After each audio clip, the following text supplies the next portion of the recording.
You're here because you're interested in our BS in Health Information Management at the CUNY, the City University of New York School of Professional Studies. So welcome, and I hope you're all staying safe and healthy, and hope we can get through this crisis for the next however long we're going to be dealing with this virus. So this is a nice way to think about what's going to happen in the fall. So anyway, we'll get started. My name is Ellen Carl. I am the academic director for the Health Information Management Program. I've been working at CUNY maybe about 8 years or so with this particular program. It was started about 8 years ago. Before that, I worked in academia at a community college in New Jersey. But I live in New Jersey, but grew up on Long Island. I have about more than 30 years. I hate to even tell you how many years experience I have working in health information management. I was a traditional age student when I finished my degree in health information management, and I went to the University of Central Florida. Had transferred there specifically for this degree, and then wound up getting my MBA with a concentration in health administration from the University of Miami. I am one of the important things about HIM is that we have a professional association, the American Health Information Management Association, and I've been a very active member and volunteer for the last, over those 30 plus years that I mentioned earlier. It's a great way to network with other HIM professionals, and I've gotten a lot of wonderful experiences and met a lot of wonderful people in my volunteer roles. I was, a couple of years ago, I was on the National Board of Directors for AHIMA for a 3-year term, which was really very exciting to be involved with the organization at that level. But most of my experience, my work experience before I transitioned to education, I served as the HIM director at several different hospitals in New York, New Jersey, Florida, and had a short stint as a consultant, and then transferred over into academia. So some of you, I'm sure, know about this, about what the heck is the field of health information management, right? So if you don't know, hopefully this will help you a little bit.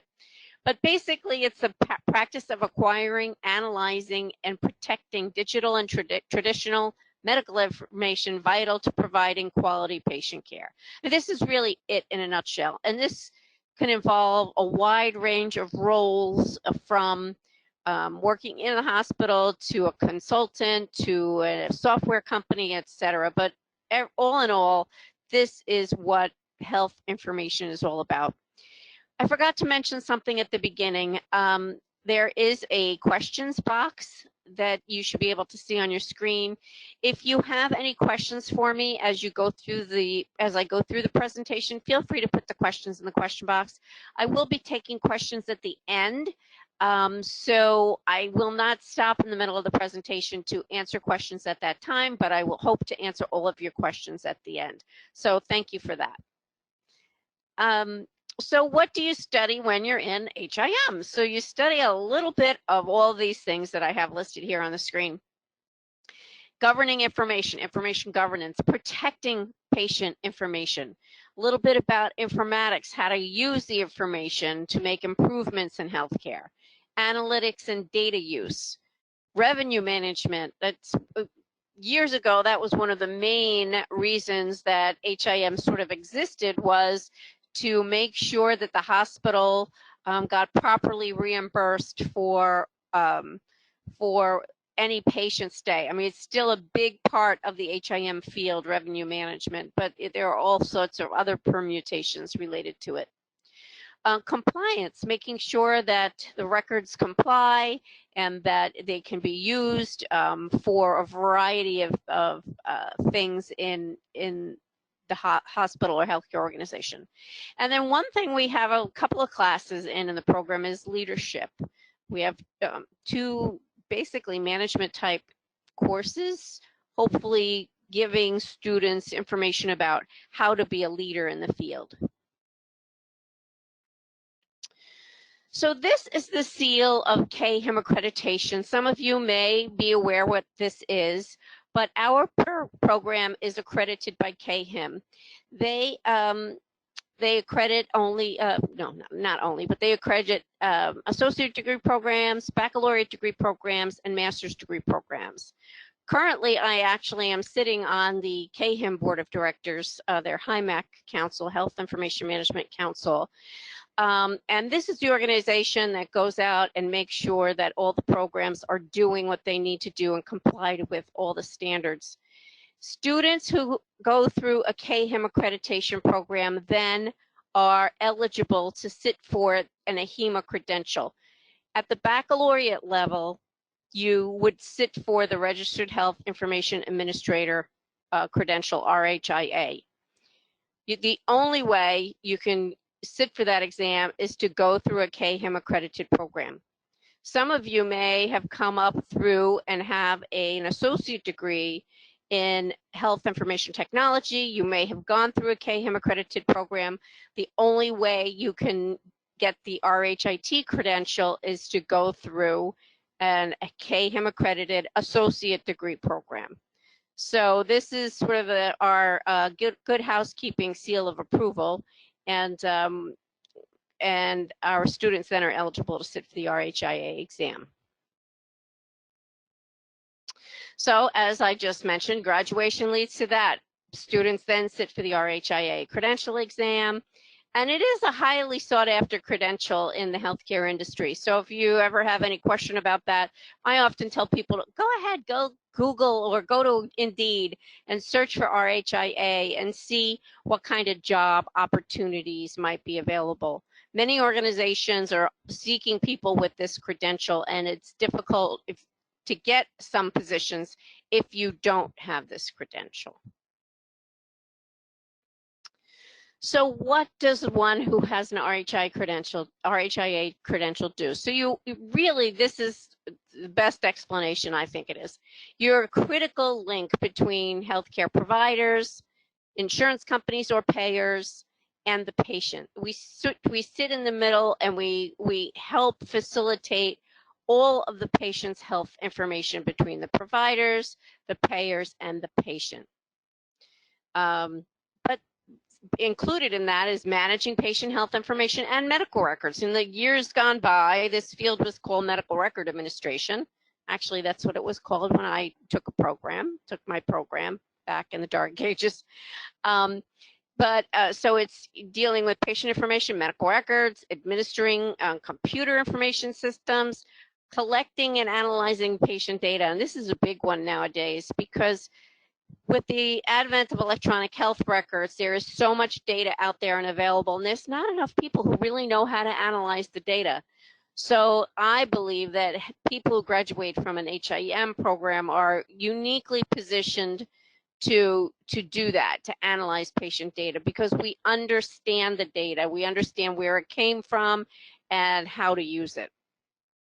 And you also use classification systems and medical terminology. So classification systems here is referring to, and some of you may know about this, what we call medical coding.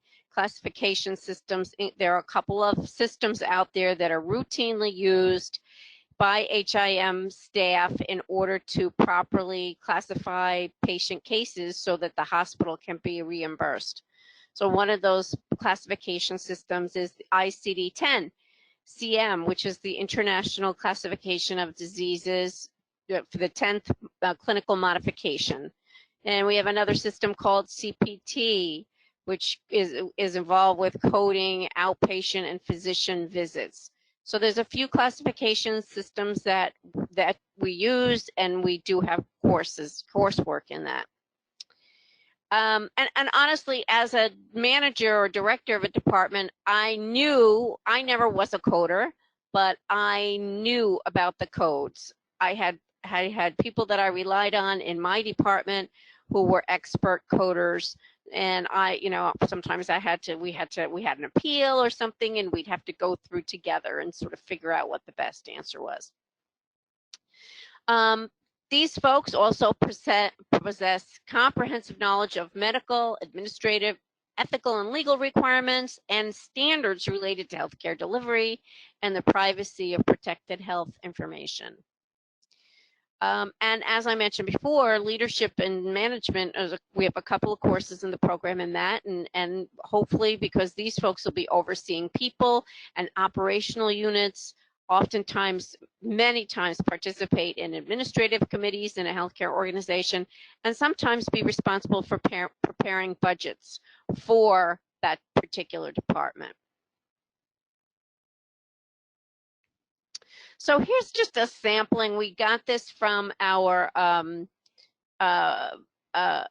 this website down here, hicareers.com, which is something that's put together by AHIMA, our professional association. They have a really nice display on their website talking about careers in health information. So if this is the first time you're really being exposed to this, I would suggest that you go to that website and take a peek. But here's some samples of job roles that someone graduating with an HIM degree might have. Health information manager, a clinical data analyst, implementation support specialist, a DRG validator, that's a diagnosis related group validator, or a revenue cycle auditor. So these are some of the jobs that folks might be having when they graduate. So in our particular program, and in order to earn a bachelor's degree, you need to earn 120 credits for a bachelor's degree. This program is called a degree completer program. So in other words, anybody who applies for this program already needs to have 24 college credits. So you should have 24 college credits. And if you're coming to, if you're transferring from an associate degree school, your chances are you're going to have 60 some odd credits. So 24 is someone who has not yet finished an associate degree. We have some students transfer in 24 credits, and then we have some transfer in 90 credits. We can accept up to 90 credits in transfer. But anyway, the program has right now 39 credits in the general education curriculum. We have 66 credits in the major, which is kind of a heavy lift. It's a lot of credits and a lot of courses. And then there's 15 free electives. And so that's pretty much how it divides out. Here I mentioned before ahima.org. You can also find the student and career and student center there, and that career map I was mentioning before, hicareers.com. That's there. There's also a brochure here at this particular website, NIACH of New York City. A couple of years ago, we put this brochure together with the folks from New York City Small Business Services. So I want to talk a little bit about what it's like to be an online student, because that is, people have questions about it if you've never been an online student. I guess right now, in the last couple of weeks, we have a lot of people all over the country that are all of a sudden being online students. But the thing that we find is really the most important is time management. Making sure you make time in your schedule to be a successful online student. Oftentimes we tell students when they're just starting out, look, you have to plan on your schedule that you're going to spend Tuesday night from 8 to 10 working on your coursework, and Thursday night from 7 to 9, and put it in your calendar just like you're assigning yourself an appointment. Because if you were attending a face-to-face class, you would have those appointments, right? So you need to do the same thing with an online class. We say for every class a student takes that you can expect to spend between 9 and 12 hours a week on that course. Now, sometimes some courses you're going to spend 9, maybe even less. Some courses, if it's difficult for you, you might spend 12 hours or more. But we do caution students about that, because if you're thinking about coming to our school, lots of folks really want to jump in and take as many classes as they possibly can. But think about it. If you take 4 classes at an average of 10 hours per week per class, you've already got that another 40-hour-a-week job. So just a little bit of caution about that, because it is really important to schedule your time and make sure you have time in your life to do all the work for the courses. So we also do use a learning management system called Blackboard. Some of you may be familiar with it. All of CUNY uses Blackboard, but we do use Blackboard, and we do provide an orientation prior to the beginning of the semester. It's about 2 weeks, and there's modules in there that will help the students become oriented to the use of Blackboard. It's really helpful, and we found that if students, before they start classes and they've never been an online student before, that if they get in there and they complete all the work in orientation, that they are much more successful in that very first semester than if they don't do the orientation. So if you do wind up coming to our school, then I would highly encourage you to make sure you do our orientation. Okay, this is what the inside of what one of our courses looks like. This, of course, this screenshot is from fall of 2016. It doesn't look much different, to tell you the truth. We set up our classes pretty much the same way. So you have this menu bar going down the left-hand side here, and you can see here there's announcements, and it automatically opens up to the announcements.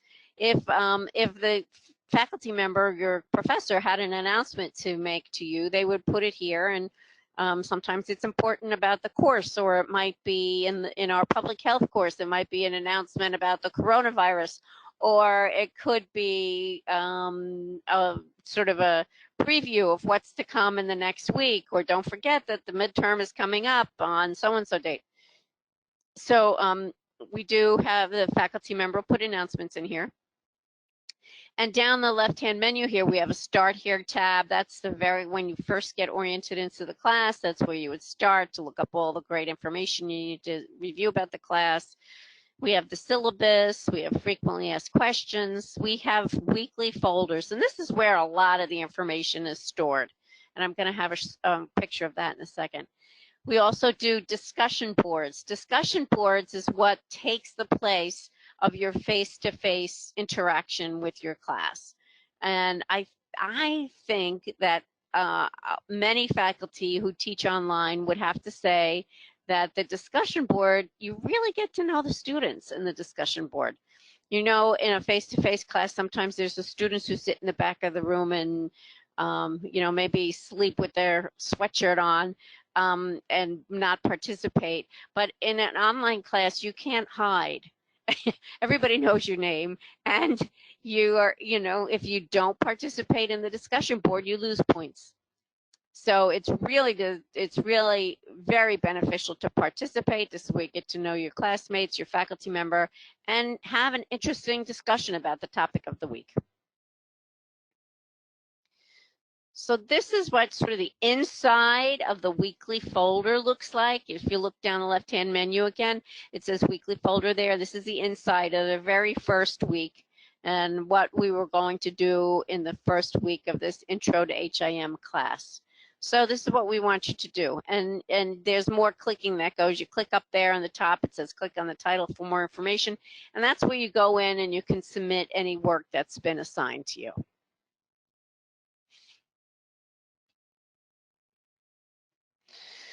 So you might ask, why should you choose the CUNY School of Professional Studies for health information? And we have to say that, we've got a great program.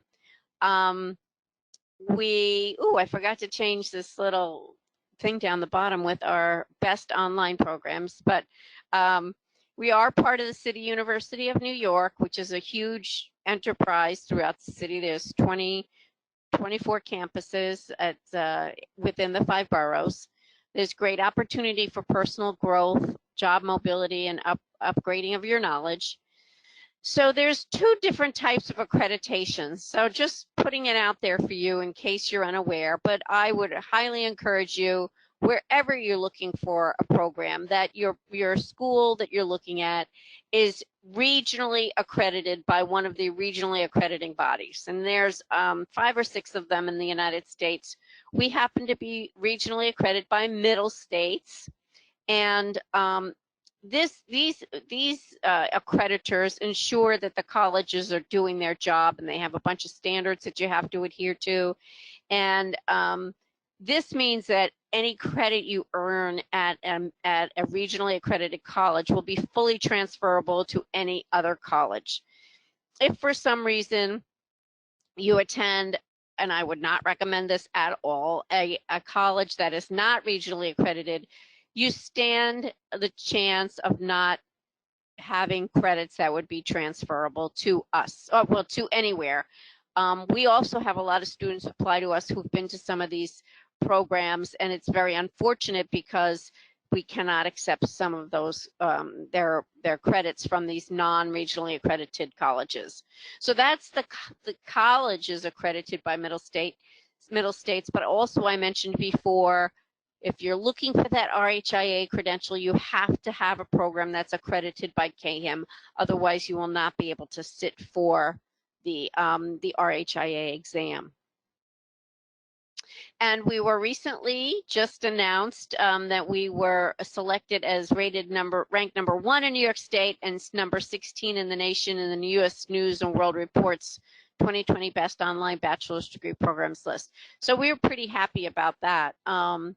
We've, I know since the picture, the little icon down here is old, but we have been ranked very high over the last years since 2015 or 2016. So who are our students? And we like to say they're people just like you. Most of our students are working adults, many in career transition.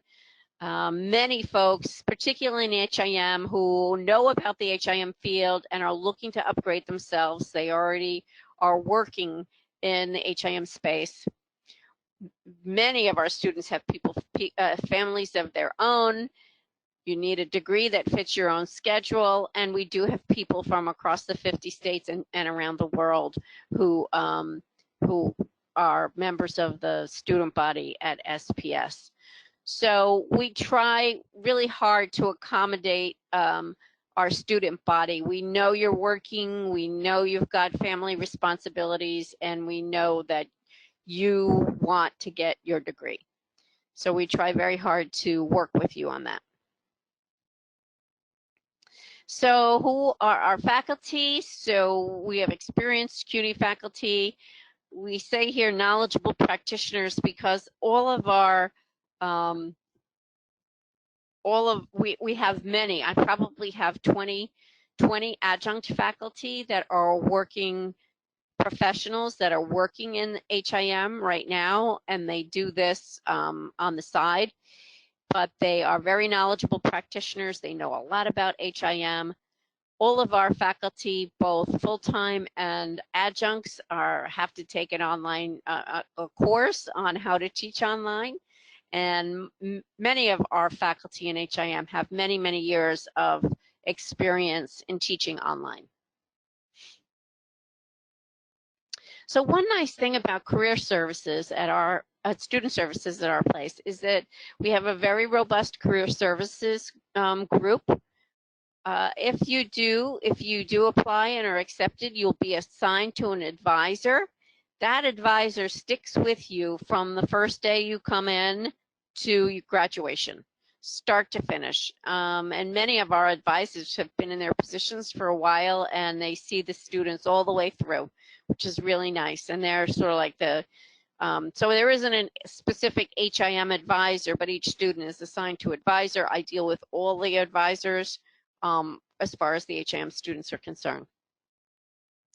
We have a nice tutoring program now. It's something called tutor.com.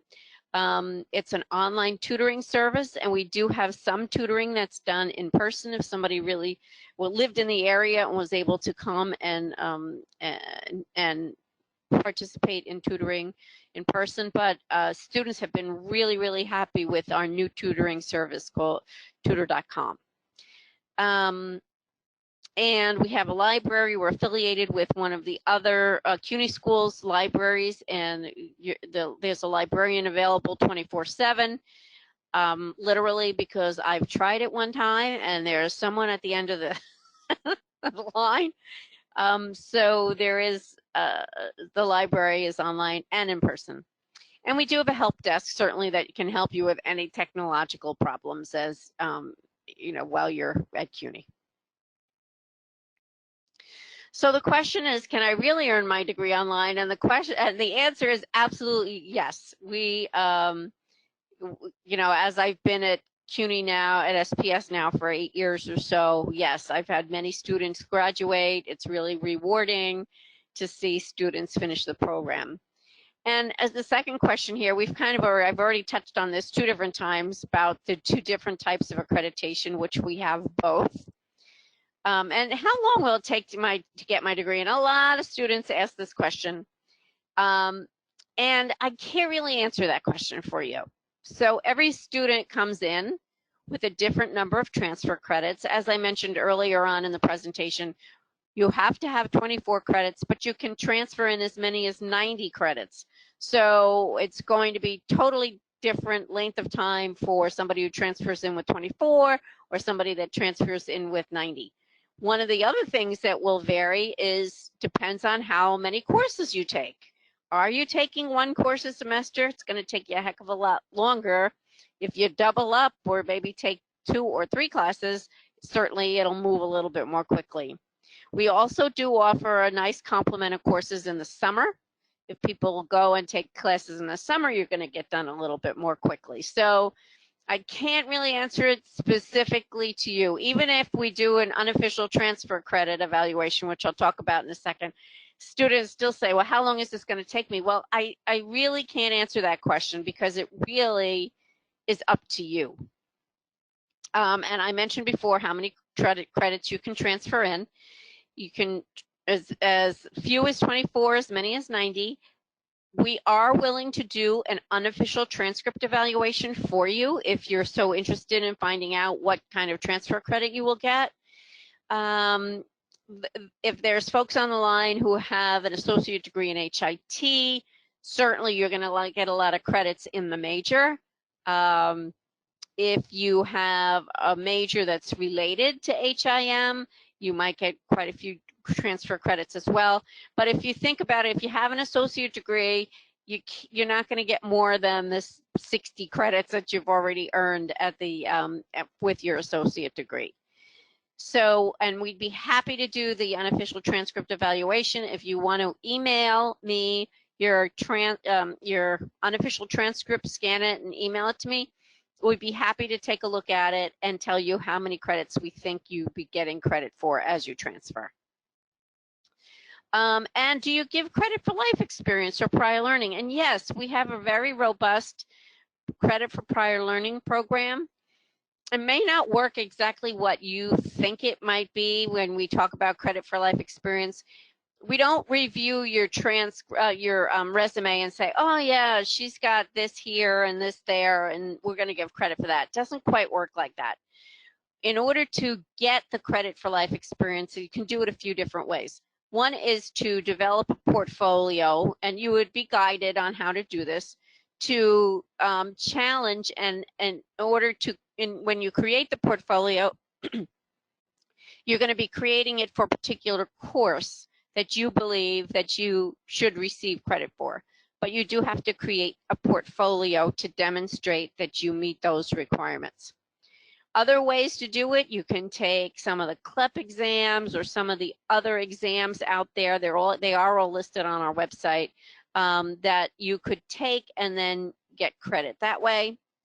One of the other things that we do specifically for the HIM program is that if you have any type of AHIMA credentials or coding credentials, we will give credit for those.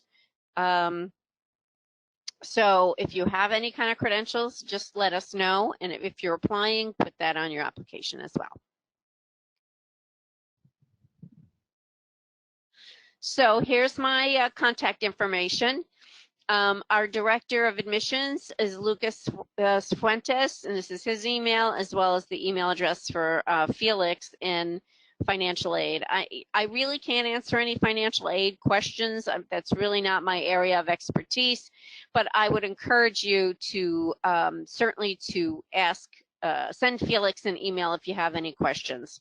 The same with admissions. You could email Lucas, and if you have any questions for me, or if you want that unofficial transcript evaluation, you can email me your scan and email me your transcript so I can take a look and we can let you know how many credits you might get.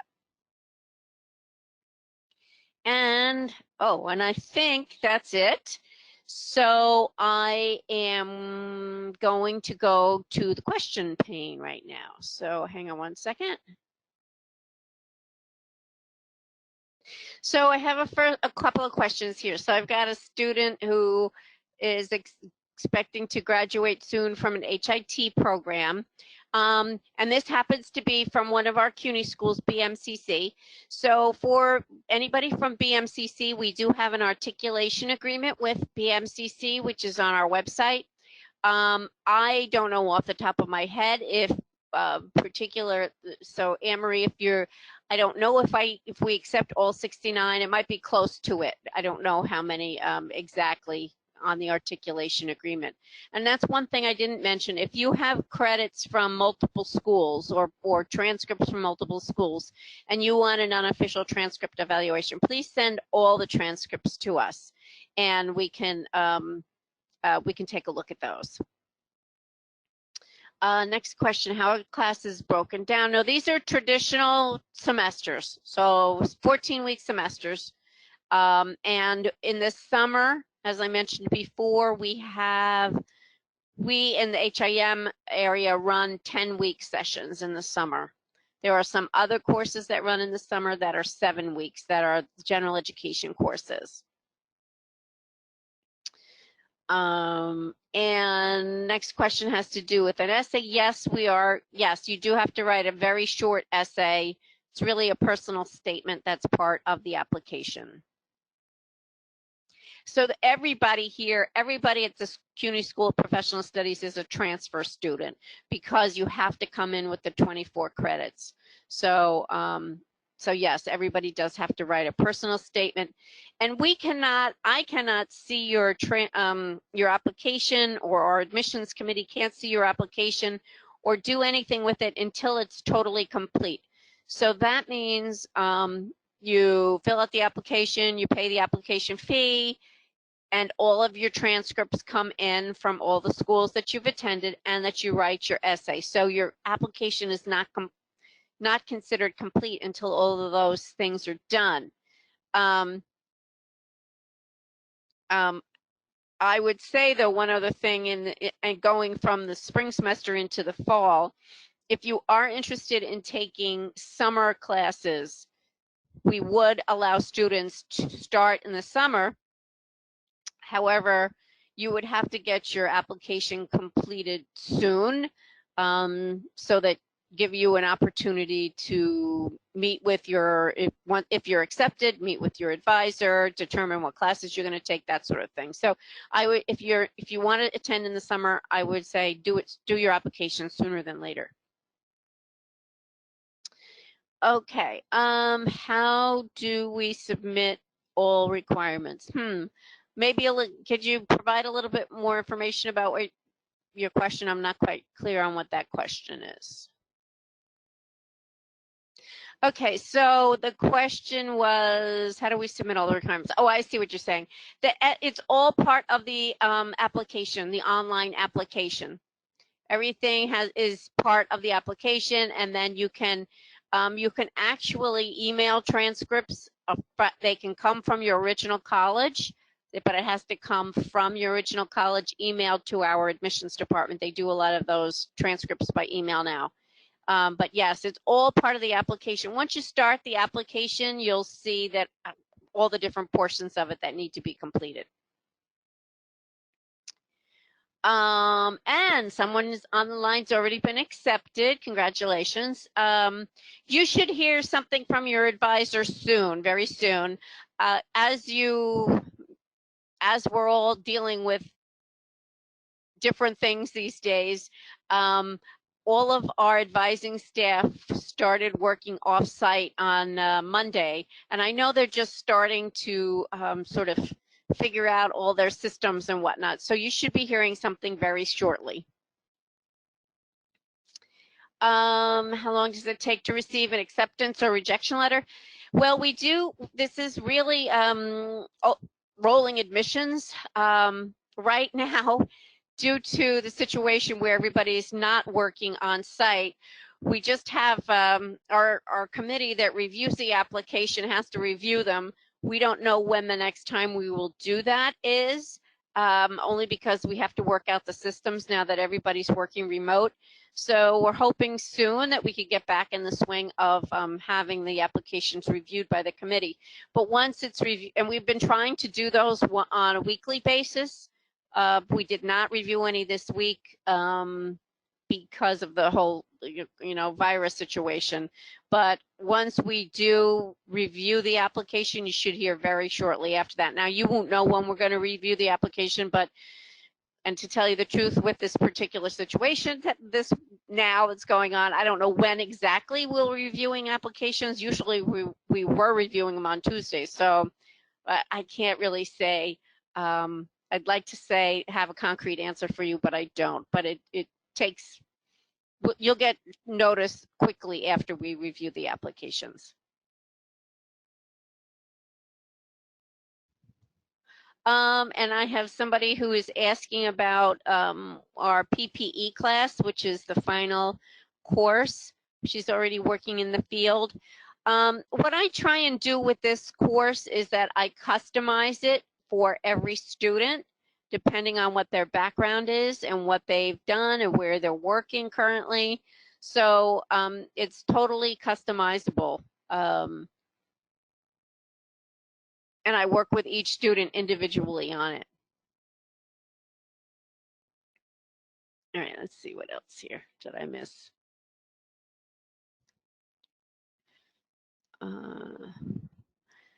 To answer the question about transfer credits from schools that use terms rather than tradition, no, that doesn't matter, because it doesn't matter that it's a non-traditional term, because the course, whatever course you might have taken, had to be designated as X number of credits. So if you received X number of credits from a school that had a different term, those would be the credits that would transfer into us. So that doesn't matter. I know when I went to undergraduate school, we were on a trimester system. So yeah, it was that was a little, I didn't transfer out anywhere, but that was a little bit different too. So that doesn't matter. Let's see.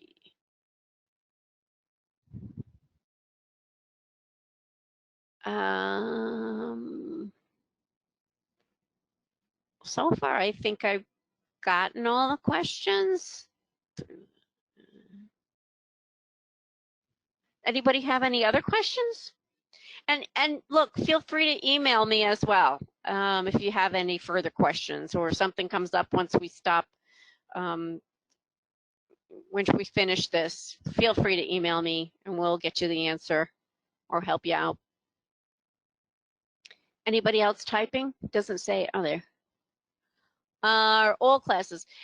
So no, not all of the classes are offered in the summer. We have a lot of general education courses that are offered in the summer. So if people still need general education credits, I like to encourage students to take their general education in the summer. But we do offer enough courses that, HIM courses, that students can continue to make progress. I don't particularly there's some courses that I really don't feel comfortable offering in a shortened format, like our coding class. There's a lot of information in that class. We have a class in health data analysis. It's also a lot of information in that class. So there's some classes I just don't feel comfortable offering in 10 weeks. But we do have enough courses offered that you can continue to make progress through the summer. and somebody said, thank you for having us. Well, you're welcome. Thank you for attending. Well, thank you for taking time out of your day. I know we're all confined to home. Oh, thank you. Thank you for telling me I did an excellent job. Thank you. Thank you so much, everybody. I really appreciate your interest, and hope to see your name on my application list. Thanks so much.